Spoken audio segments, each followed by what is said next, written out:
Hello everyone, कैसे हैं आप सब लोग?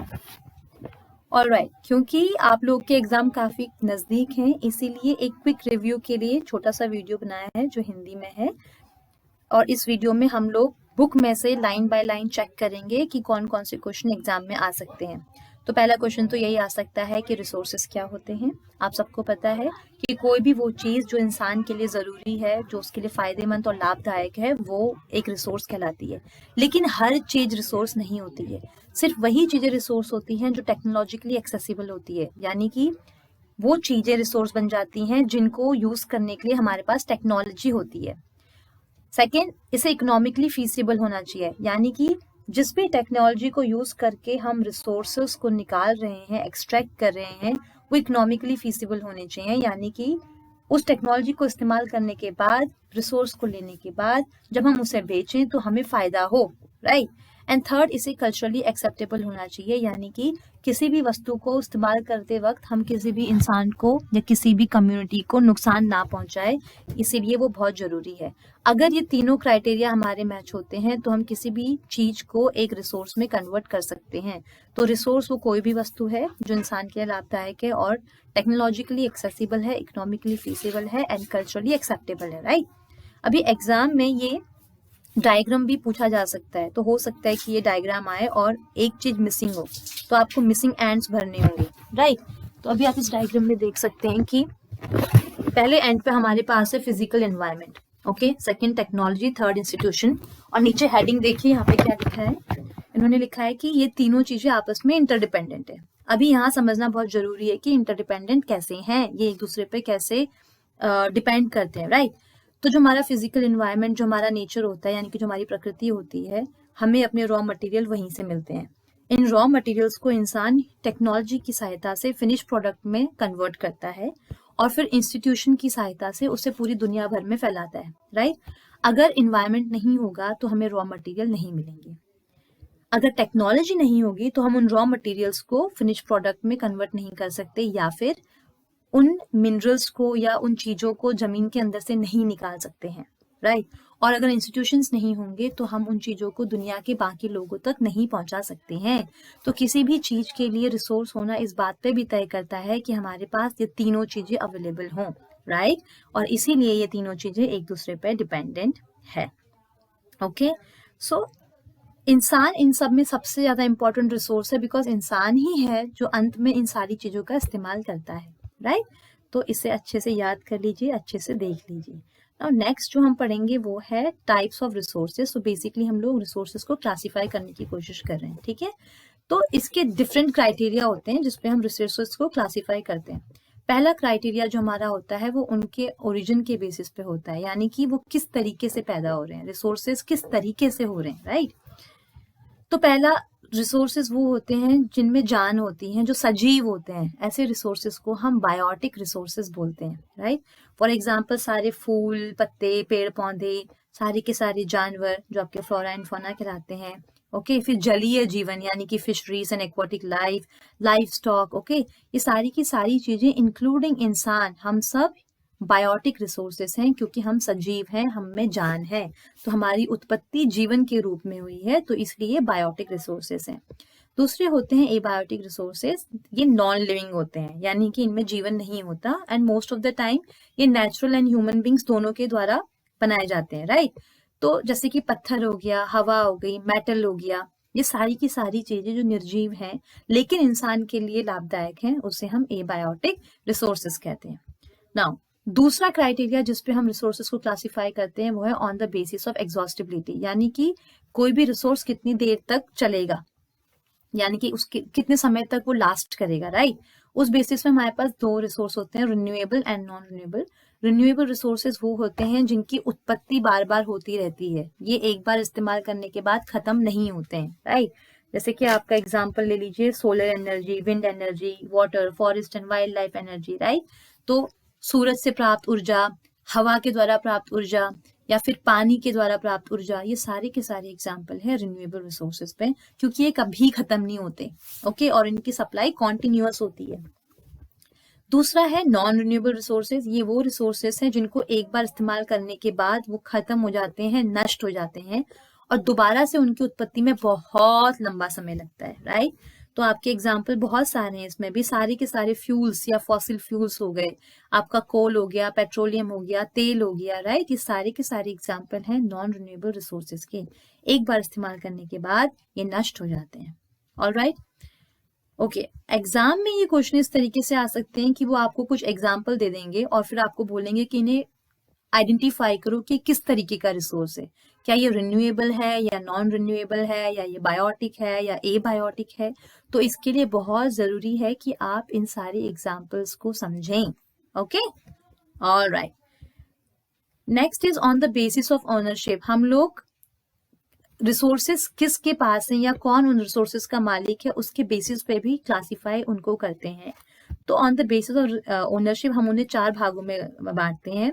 पहला जाना जाता है इंडिविजुअल रिसोर्सेज। जैसा कि नाम से ही पता है, ये रिसोर्सेज व्यक्तिगत रिसोर्सेज होते हैं, यानी कि कोई एक इंसान या एक इंसानों का कोई एक ग्रुप, राइट, वो इसके मालिक होते हैं। फॉर एग्जाम्पल, अगर आप गाँव में चले जाएंगे तो आप देखेंगे कि वहां पे लोग अपनी जमीन के मालिक हैं, राइट, और वो अपने खेतों के मालिक हैं। उसी तरीके से अर्बन एरियाज में यानी कि शहरों में आप देखेंगे कि लोगों के पास प्लॉट्स होते हैं, अगेन जमीन, उनके पास घर होते हैं, उनके पास बाकी सारी प्रॉपर्टी होती है जिनके वो मालिक होते हैं, और उनकी इस प्रॉपर्टी का इस्तेमाल कोई भी उनसे बिना पूछे नहीं कर सकता है।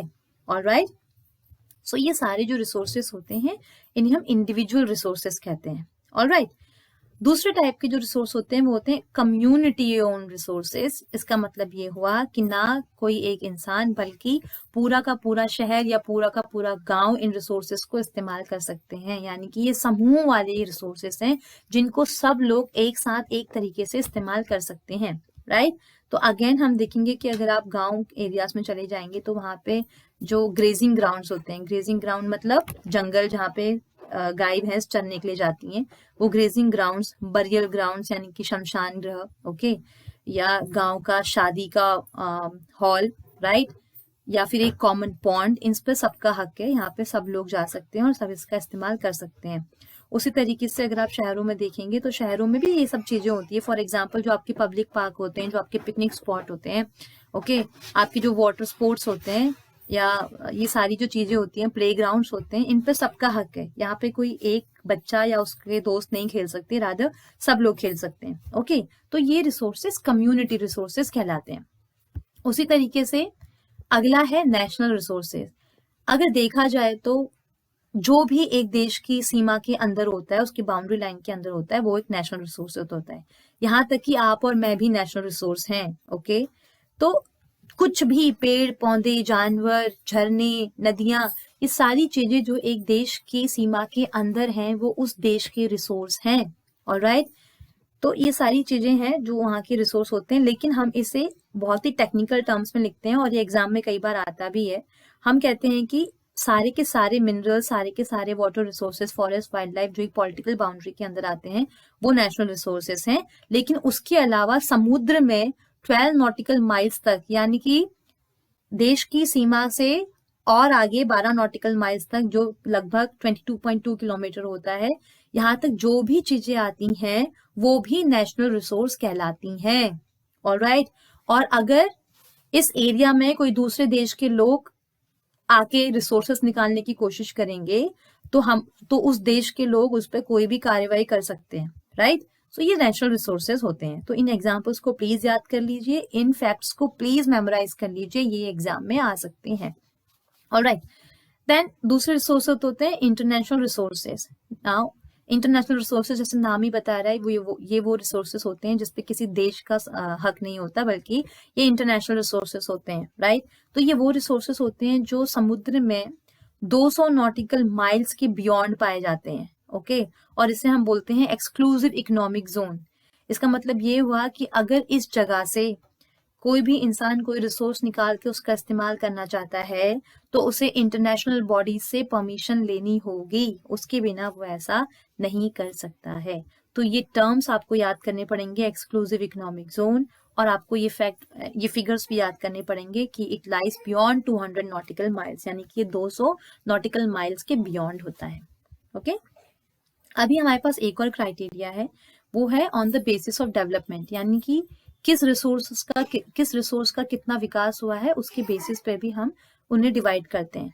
तो पहला कहलाता है पोटेंशियल रिसोर्सेस। ये वो रिसोर्सेस होते हैं जिनमें क्षमता होती है, ओके, कि हम इन्हें इस्तेमाल कर सकते हैं, ऑलराइट। लेकिन किसी न किसी वजह से हम इसे मतलब भरपूर तरीके से या पूर्ण रूप से इस्तेमाल नहीं कर पाते हैं। आप एग्जाम्पल देख लीजिए, राजस्थान और गुजरात में, ओके, ये जगह ऐसी हैं जहाँ पे सूरज की रोशनी एकदम डायरेक्ट पड़ती है, तो यहाँ पे सोलर एनर्जी के बहुत चांसेस हैं। और ऐसा भी है कि सरकार ने इन जगहों पे सोलर पैनल लगा रखे हैं, एस्टेब्लिश कर रखे हैं, लेकिन उसके बावजूद हम लोगों ने पूरे एरियाज में या उस सारे एरिया में जहाँ ये फैसिलिटी अवेलेबल है वहां पे हम सोलर पैनल नहीं लगा पाए हैं, राइट। और वो हम क्यों नहीं लगा पाए हैं? क्योंकि वहां का टेरेन, वहां की ज्योग्राफी, वहां का एरिया थोड़ा उबड़ खाबड़ है, तो उसे स्टैब्लिश करने में दिक्कत आती है, राइट। तो पोटेंशियल रिसोर्सेज वो रिसोर्सेज हुए जिनमें क्षमता है, जिसमें पोटेंशियल है आगे जाके इंसान को फायदा देने की। हमारे पास टेक्नोलॉजी भी है उसे इस्तेमाल करने की, बट कुछ कारणों की वजह से हम उन्हें इस्तेमाल नहीं कर पाते, राइट। दूसरे होते हैं डेवलप्ड रिसोर्सेज। नाउ ये रिसोर्स वो होते हैं जो पूरी तरीके से विकसित है, यानी कि हम लोगों ने फुल्ली इन्हें डेवलप कर लिया है। फॉर एग्जाम्पल, हमें पता है कि ये रिसोर्स कहाँ है, किस मात्रा में है, इनकी क्वालिटी क्या है, ये सब हमें मालूम है, ऑलराइट। हमारे पास टेक्नोलॉजी भी है कि हम इसको इस्तेमाल करें, और हम इसका इस्तेमाल कर भी रहे हैं। फॉर एग्जाम्पल, आप देख सकते हैं कि हम लोगों को पता है कि कहाँ कहाँ पे कोल माइंस हैं, तो पूरी दुनिया का हमें मालूम है कि कहाँ कहाँ पे कोयल माइंस है, और हम कोयले का इस्तेमाल भरपूर रूप से कर भी रहे हैं। तो कोयला आपका एक डेवलप्ड रिसोर्स का एग्जाम्पल है, ऑलराइट। नाउ नेक्स्ट रिसोर्स जो है वो है स्टॉक, ओके। अभी ये रिसोर्सेस वो होते हैं जो अवेलेबल हमारे पास होते हैं, इनमें भी क्षमता होती है कि इंसान की इच्छाओं को या उसकी नीड्स को भरपूर तरीके से पूरा कर सके, लेकिन हम लोगों के पास इसे यूज करने के लिए अप्रोप्रिएट टेक्नोलॉजी नहीं है, हमारे पास तकनीक नहीं है। आपको एक छोटा सा एग्जांपल देती हूँ। हमें मालूम है वाटर में दो कंपाउंड होते हैं, राइट। एक होता है हाइड्रोजन और एक होता है ऑक्सीजन, ओके। क्या हम हाइड्रोजन को ऑक्सीजन से अलग कर सकते हैं? हम पानी में से हाइड्रोजन अलग निकाल सकते हैं और ऑक्सीजन को अलग निकाल सकते हैं? इसका आंसर है यस, हम ऐसा कर सकते हैं, क्योंकि हमारे पास टेक्नोलॉजी है जिसकी सहायता से हम हाइड्रोजन और ऑक्सीजन को अलग कर सकते हैं पानी में से, राइट। लेकिन प्रॉब्लम ये है कि टेक्नोलॉजी बहुत महंगी है, और जैसा मैंने आपको पहले ही बताया था कि एक रिसोर्स तभी कहलाएगा जब वो टेक्नोलॉजिकली एक्सेसिबल हो। टेक्नोलॉजी हमारे पास है, लेकिन वो टेक्नोलॉजी इतनी महंगी है कि ऐसा करने से हमें घाटा ज्यादा होगा और फायदा कम होगा, राइट। तो इसीलिए हम इस चीज को, इस एग्जाम्पल को एक स्टॉक का एग्जाम्पल मानते हैं, ओके, कि हमारे पास रिसोर्सेस हैं, हमारे पास उस रिसोर्स को सेटिस्फाई, उस रिसोर्स में इंसान की जरूरतों को सेटिस्फाई करने की क्षमता भी है, लेकिन हमारे पास एप्रोप्रिएट टेक्नोलॉजी उपलब्ध नहीं है, ऑलराइट। नाउ लास्ट रिसोर्स जो इस कैटेगरी में आता है वो है आपका रिजर्व्स, ओके। अब आपके रिजर्व्स क्या होते हैं? एक छोटा सा एग्जांपल देख लीजिए। हर महीने की 1 तारीख को आपकी मम्मी नमकीन बिस्किट लेके आती हैं घर में, और वो आपको कुछ पैकेट्स खाने के लिए दे भी देती हैं, बट एक पैकेट उसमें से छुपा के रखती हैं। तो आपके घर में वो रिसोर्स, वो नमकीन का पैकेट है, ओके। आप उसे खा के अपनी नीड्स को भी सेटिस्फाई कर सकते हैं, ओके। बट क्या आप उसे खा पा रहे हैं? नहीं, क्योंकि आपकी मम्मी ने जानबूझ के उसे छुपा के रखा है, ताकि अगर फ्यूचर में कोई घर पे आए गेस्ट वगैरह तो वो उनको वो दे सके, ओके। सो रिजर्व्स ऐसे ही रिसोर्सेस होते हैं। ये वो रिसोर्सेस होते हैं जो हमारे पास अवेलेबल है, जो हमारे काम भी आ सकते हैं, हमारे पास टेक्नोलॉजी भी है उसे इस्तेमाल करने की, बट फिर भी हम उसे जानबूझकर इंटेंशनली इस्तेमाल नहीं करना चाह रहे, क्योंकि फ्यूचर में हमें उसकी जरूरत पड़ सकती है, ओके। एक एग्जाम्पल आप ले लीजिए कि इंडिया में जितनी रिवर्स हैं उन सब के ऊपर हम डैम बना सकते हैं, और उस डैम में पानी स्टोर करके हम इलेक्ट्रिसिटी बना सकते हैं, राइट। पर क्या हम ऐसा करते हैं? नहीं। कुछ रिवर्स के ऊपर ही हमने डैम बनाए हैं, हमने सारी रिवर्स के ऊपर डैम्स नहीं बनाए, क्योंकि फ्यूचर में हमें इस नदी की, इसके पानी की जरूरत पड़ सकती है, और हम इसे इस्तेमाल उसी टाइम पे करेंगे जब हमें इसकी जरूरत पड़ेगी। तो ऐसे रिसोर्सेस को हम रिजर्व्स बोलते हैं, ऑलराइट। अभी हमें एक चीज समझना बहुत जरूरी है, और वो ये कि रिसोर्सेस का इस्तेमाल जिस तरीके से ह्यूमन बींग्स कर रहे हैं उसकी वजह से ये खत्म होते जा रहा है, नष्ट होते जा रहा है, राइट। और इसकी वजह से एक और चीज आपने देखी होगी कि सोसाइटी में जो लोग रिच होते हैं, जो लोग अमीर होते हैं या इन्फ्लुएंशियल होते हैं, उनके पास सारी सुख सुविधाएं होती हैं, तो वो इन रिसोर्सेज को भी अपने पास रख लेते हैं। एक रिसोर्सेज का जो भी हिस्सा हमें अवेलेबल है उसका एक बड़ा भाग ये अपने पास रख लेते हैं और बाकी लोगों के लिए छोड़ते हैं जिसमें उनको बहुत तकलीफें होती हैं, राइट। तो इन सब परेशानियों की वजह से बहुत जरूरी है कि हम अपने रिसोर्सेज को जुडिशियसली इस्तेमाल करें और इसको इस तरीके से इस्तेमाल करें कि कल को किसी को भी उसकी जरूरत ना पड़े इस हद तक कि वो उसके बिना रह ही ना सके, राइट। तो आप देख सकते हैं कौन कौन सी प्रॉब्लम है जिसकी वजह से हमें रिसोर्स को डेवलप करने की जरूरत है। पहला है डिप्लीशन ऑफ रिसोर्सेज, मतलब कि रिसोर्सेज का नष्ट होना। दूसरा होता है एक्यूमुलेशन ऑफ रिसोर्सेज, यानी कि रिसोर्सेज को कुछ अमीर लोग अपने पास रख लेते हैं और बाकियों के लिए नहीं छोड़ते। और तीसरा है इनडिस्क्रिमिनेट एक्सप्लॉयटेशन, जिसकी वजह से ओजोन लेयर भी डिप्लीट हो रहा है और बहुत सारी इन्वायरमेंटल प्रॉब्लम्स भी पैदा हो रही हैं। क्योंकि ये सारी चीजें बहुत जल्द ही लोगों को दिखाई देने लग गई थी, इसलिए बहुत सारे लोगों ने इसके खिलाफ आवाज भी उठाई थी और उन्होंने कहा था, एक चीज बोली थी कि हमें सस्टेनेबल डेवलपमेंट करना चाहिए। सस्टेनेबल डेवलपमेंट का मतलब होता है कि हम लोग आज की जरूरतों को पूरा करेंगे लेकिन अपने फ्यूचर की जनरेशन को उसको हम लोग अफेक्ट नहीं करेंगे। इसे सस्टेनेबल डेवलपमेंट बोलते हैं। इसीलिए रियो डी जनेरियो ये एक जगह का नाम है जो ब्राजील में है। यहाँ पे एक अर्थ समिट हुआ था 1992 में, ऑलराइट। इस 1992 में जितने भी वर्ल्ड लीडर्स थे उस टाइम के, उन सब ने हिस्सा लिया और उन्होंने एक मीटिंग की, ओके, इसीलिए ताकि अपनी मदर अर्थ को, हमारे जो माँ प्रकृति है, उसको हम बचा सकें, राइट।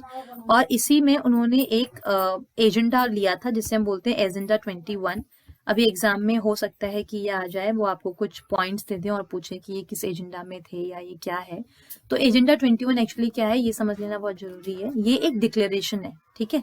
डिक्लेरेशन मतलब बहुत सारे लोग एक साथ आए, सारे वर्ल्ड लीडर्स एक साथ आए, उन्होंने एक बात बोली और उन सब ने उस बात में हामी भरी।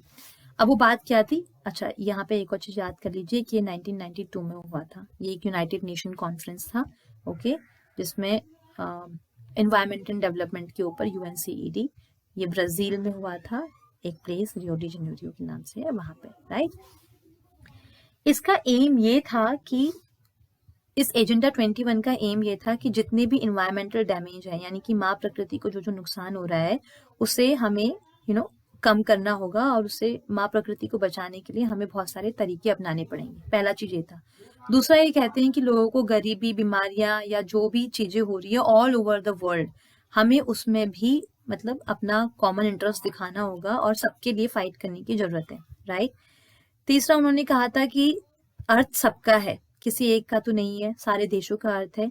अगर दुनिया के किसी एक भाग में कोई चीज गलत हो रही है जिसकी वजह से माँ प्रकृति को नुकसान पहुंचता है, तो ऐसा नहीं है कि उसका असर दूसरे देशों में नहीं होगा, दूसरे देशों में भी उसका असर होगा। इसीलिए हमें ये एजेंडा 21 लोकल लेवल्स पे भी लेके आना है, यानी कि जितने भी देश इस मीटिंग में थे, रियो डी जनेरियो की कॉन्फ्रेंस में थे, उन सारे देशों को अपने देश में जाके एक और एजेंडा 21 बनाना पड़ेगा जो सिर्फ और सिर्फ उस पर्टिकुलर नेशन की जरूरतों का ध्यान रखेगा और उसके हिसाब से पॉइंट्स निकालेगा और उसके हिसाब से लोगों से बोलेगा कि हमें काम करना चाहिए माँ प्रकृति को बचाने के लिए। तो दोनों नेशनल लेवल पे as well as world level पे हम लोग माँ प्रकृति को बचाने के लिए काम कर रहे हैं, राइट। इनफैक्ट महात्मा गांधी ने भी ये कहा था कि हमारे पास सबका पेट भरने के लिए बहुत सारे रिसोर्सेस हैं, पर किसी की पेटी भरने के लिए नहीं है, ओके। तो ये सारी चीजें याद करना बहुत जरूरी है। इसमें और भी चीजें हैं कि गांधी की ही फिलॉसफी से इंस्पायर होके एक और पर्सन थे, उनका नाम है E.F. शुमाकर। उन्होंने अपनी बुक स्मॉल इज ब्यूटीफुल लिखी थी और उस बुक में उन्होंने लिखा था कि किस तरीके से बढ़ते हुए शहर सारे रिसोर्सेस को खत्म कर रहे हैं। तो ये सब चीजें याद रखने लायक होती हैं और ये सब चीजें एग्जाम में आ भी सकती है। That who is the author of the book small is beautiful, so this is E.F. Schumacher, okay. तो ये सब चीजें याद रखिए और ये एग्जाम में पूछी जा सकती है, बहुत जरूरी है। ऑलराइट, नाउ अगर हमें पता है कि क्या क्या प्रॉब्लम्स हैं एक जगह पे या रिसोर्स को लेके, तो हमें डेफिनेटली उसको उन प्रॉब्लम्स को खत्म करने के लिए प्लानिंग करनी पड़ेगी। अब इस तरीके की प्लानिंग को हम रिसोर्स प्लानिंग कहते हैं, ओके। अभी रिसोर्स प्लानिंग क्यों जरूरी है? रिसोर्स प्लानिंग जरूरी है क्योंकि आप सबने अभी पढ़ा था कि रिसोर्सेज खत्म हो रहे हैं, पहली चीज। दूसरी चीज, इससे बहुत सारे इन्वायरमेंटल प्रॉब्लम्स हो रहे हैं। और तीसरी चीज, अमीर तो सारे के सारे रिसोर्सेज खरीद सकते हैं क्योंकि उनके पास पैसा है, बट गरीब नहीं खरीद सकते, तो वो बेचारे बिना रिसोर्सेज के ही रह जाते हैं। तो इन सब चीजों की वजह से रिसोर्स प्लानिंग बहुत इंपॉर्टेंट है। बस इसमें आप एक और पॉइंट ऐड कर दीजिए, वो ये कि रिसोर्सेज हर स्टेट में इवनली डिस्ट्रीब्यूटेड नहीं है। हमारे खुद के देश में कुछ ऐसे शहर हैं जहाँ पे रिसोर्सेज बहुत ज्यादा तादाद में उपलब्ध हैं, लेकिन दूसरे देशों में वही रिसोर्सेज कम हैं। ओके, तो क्योंकि ये रिसोर्सेज हर जगह एक समान उपलब्ध नहीं है, एक समान ये अवेलेबल नहीं है, इसीलिए बहुत इंपॉर्टेंट है कि हम हर शहर में इनको डेवलप करें इस तरीके से कि लेटर ऑन अगर किसी चीज की कमी एक शहर में होती है तो वो दूसरे शहर के रिसोर्सेज से पूरी हो जाए, राइट। अभी ये पोर्शन पूरा का पूरा बहुत इंपॉर्टेंट है एग्जामिनेशन पॉइंट ऑफ व्यू से, और यहाँ से डेफिनेटली एक क्वेश्चन आएगा। आप देखिए यहाँ पे क्या लिखा है, झारखंड में, छत्तीसगढ़ में एंड मध्य प्रदेश में बहुत सारे मिनरल्स हैं, यहाँ पे कोल डिपॉजिट्स भी हैं, ठीक है। उसी तरीके से अरुणाचल प्रदेश जो जगह है, यहाँ पे पानी की बहुत ज्यादा मात्रा अवेलेबल है, लेकिन यहाँ पे इंफ्रास्ट्रक्चर फैसिलिटीज अवेलेबल नहीं है। ओके, उसी तरीके से हम देख सकते हैं राजस्थान, ये एक ऐसा शहर है जहाँ पे सोलर एंड विंड एनर्जी तो बहुत ज्यादा है, लेकिन यहाँ पे वाटर रिसोर्सेज बिल्कुल भी नहीं है। ओके, अगेन आप अगर लद्दाख का देखेंगे तो लद्दाख में बहुत सारे फ्लोरा एंड फौना है, यहाँ का कल्चरल हेरिटेज भी बहुत रिच है, लेकिन ये एक ऐसी जगह है जहाँ पानी की कमी है, जहाँ इंफ्रास्ट्रक्चर की कमी है, और जहाँ पे वाइटल मिनरल्स की भी कमी है। तो आप देख सकते हैं कि अगर कहीं पे एक चीज, जैसे फॉर एग्जाम्पल आपका झारखंड, छत्तीसगढ़, मध्य प्रदेश, ये वो एरियाज है जहाँ पे बहुत सारी माइंस है, बहुत सारे कोल डिपॉजिट्स है, लेकिन बाकी फैसिलिटीज नहीं है। ऐसे अरुणाचल प्रदेश है, यहाँ पे बहुत सारा पानी है लेकिन इंफ्रास्ट्रक्चर डेवलपमेंट नहीं है। राजस्थान में solar energy and wind energy तो है पर पानी नहीं है। तो आप देख सकते हैं कि ये कितना अनइवन डिस्ट्रीब्यूशन है, कितने असमान तरीके से रिसोर्सेज हर शहर में पाए जाते हैं। तो इसके लिए बहुत जरूरी है कि हम हर शहर की रिसोर्सेज को डेवलप करें, ताकि वो जिस चीज की कमी दूसरे देश में हो रही है या दूसरे शहर में हो रही है उसे पूरा कर सकें, राइट। इस चीज को ध्यान में रख, हाँ, तो अभी एग्जाम में कैसे पूछ सकते हैं क्वेश्चन, ये मैं आपको बताना भूल गई। ये आपको नाम दे देंगे शहरों के, झारखंड, छत्तीसगढ़, मध्य प्रदेश, और पूछ सकते हैं आपसे कि यहाँ पे कौन सा रिसोर्स सबसे ज्यादा पाया जाता है। तो आपको याद होना चाहिए ये वो एरिया जहाँ पे मिनरल्स बहुत सारे हैं और माइंस बहुत सारी है, तो ऑब्वियसली यहाँ पे कोल डिपॉजिट और मिनरल्स हैं। अरुणाचल प्रदेश में बहुत सारी नदियां बहती हैं, तो पानी तो बहुत ज्यादा मात्रा में उपलब्ध है, लेकिन क्योंकि ये पहाड़ी इलाका है तो यहाँ पे इंफ्रास्ट्रक्चर डेवलपमेंट नहीं हुआ है। तो प्लीज आप याद रखिए कि किस शहर में कौन सा रिसोर्स अवेलेबल है और कौन सा नहीं। ओके, ये आ सकता है। अब रिसोर्स की, अगर आप रिसोर्स को प्लान करना चाहते हो, उसे एक सही तरीके से इस्तेमाल करना चाहते हो, तो उसका एक प्रॉपर फेज होना चाहिए कि आपको पहले क्या करना है, दूसरे बार सेकंड नंबर पे क्या करना है, फिर क्या करना है। तो आपका हर स्टेप क्लियर होना चाहिए, राइट। तो इसीलिए इंडिया में जब रिसोर्स प्लानिंग की बात शुरू की गई थी तो उन्होंने ये भी कहा कि हम इंडिया में 3 दरों में या 3 स्टेजेस में रिसोर्स को प्लान करेंगे। अभी सबसे पहली चीज प्लानिंग में क्या होती है, वो ये होती है कि आपके डेस्क में जितने भी रिसोर्सेस हैं आपको उनका पता होना चाहिए। ओके, और उसको आइडेंटिफाई करने के बाद आपको उसका रिकॉर्ड भी बनाना है। तो इन्वेंट्री का मतलब होता है रिकॉर्ड, ये देखिए, ठीक है। तो सबसे पहले क्या किया गया, जितने भी रिसोर्सेस इंडिया में अवेलेबल थे उनको आइडेंटिफाई किया गया, उनकी इन्वेंट्री बनाई गई। और ये काम हमने कैसे किया, ये काम हमने किया सर्वे करके, मैप्स बना के, उनकी क्वालिटी को चेक करके कि क्वालिटी कैसी है, फिर रिसोर्सेस किस क्वांटिटी में अवेलेबल है, ये सारे के सारे डेटा को कलेक्ट करने के बाद हमने एक रिकॉर्ड बनाया। इसे हम बोलते हैं identification and inventory of resources, ठीक है। अब हमें पता चल गया कि हमारे पास कितने रिसोर्सेस हैं। अब दूसरा स्टेप क्या होगा, दूसरा स्टेप ये होगा कि हमें इन सब रिसोर्सेस को जमीन के अंदर से बाहर निकालना है। अभी तक हमें सिर्फ ये पता है कि यहाँ पे ये चीज मिलती है, लेकिन उसे वहां से बाहर कैसे निकालेंगे, ये दूसरा स्टेप है, राइट। तो आप देख सकते हैं यहाँ पे क्या लिखा है, evolving a planning structure endowed with appropriate technology. अब रिसोर्सेज को जमीन से बाहर निकालने के लिए हमें किन चीजों की आवश्यकता होगी, हमें जरूरत पड़ेगी टेक्नोलॉजी की, हमें जरूरत पड़ेगी लोगों के टैलेंट की यानी कि स्किल की, है ना, और हमें जरूरत पड़ेगी इंस्टीट्यूशनल सेटअप की। ऑब्वियसली हमें इंडस्ट्रीज भी चाहिए, हमें फैक्ट्रीज भी चाहिए, हमें ट्रांसपोर्टेशन सिस्टम भी चाहिए, जिसकी सहायता से हम इन चीजों को कन्वर्ट कर सकें, इस्तेमाल करने के लायक बना सकें, राइट। तो ये दूसरा स्टेप है जहां पे हमें टेक्नोलॉजी और इंसान और उनकी टैलेंट तीनों की जरूरत है। ओके, अभी तीसरा स्टेप क्या है, रिसोर्सेज बाहर निकालने के बाद हमें हर देश का या हर देश का नहीं, हर शहर का, हमारे जिस शहर की बात, जिस देश की बात कर रहे हैं, वहां के हर शहर के सारे रिसोर्सेज को डेवलप करना है। ऐसा नहीं है कि हमें कि सिर्फ बॉम्बे को डेवलप करना है या सिर्फ दिल्ली को डेवलप करना है क्योंकि वो कैपिटल है हमारी। नहीं, हमें बिहार को भी डेवलप करना है, हमें उड़ीसा को भी डेवलप करना है, हमें उत्तराखंड को भी डेवलप करना है, हमें गोवा को भी डेवलप करना है, राइट? तो इसका मतलब ये हुआ matching the resource development plans with overall national development plan. That means आप हर शहर के रिसोर्सेज को उसी तरीके से डेवलप करेंगे ताकि जो नेशनल लेवल पे रिसोर्स डेवलपमेंट हो वो बहुत ज्यादा है, राइट? तो ये 3 स्टेजेस हैं प्लानिंग की इंडिया में। अभी ये क्वेश्चन एग्जाम में कैसे आ सकता है? हो सकता है कि आपके एग्जाम में इनको जम्बल्ड वे में दे दें, ओके, और फिर आपसे कहें कि इन्हें सीक्वेंस वाइज अरेंज कीजिए। तो आपको याद होना चाहिए कि सबसे पहले हम आइडेंटिफाई करेंगे, इन्वेंटरी बनाएंगे, फिर हम लोग एक प्लानिंग स्ट्रक्चर बनाएंगे जिसमें हमें लोगों, टेक्नोलॉजी और उनके टैलेंट की जरूरत है, और तीसरे में हम ट्राई करेंगे कि हमारा स्टेट लेवल पे और नेशनल लेवल पे सेम स्पीड से डेवलपमेंट हो। ओके, तो ये हैं 3 स्टेजेस रिसोर्स प्लानिंग की इंडिया में। ऑलराइट, अभी इस वीडियो में हम लोग यहीं तक पढ़ेंगे।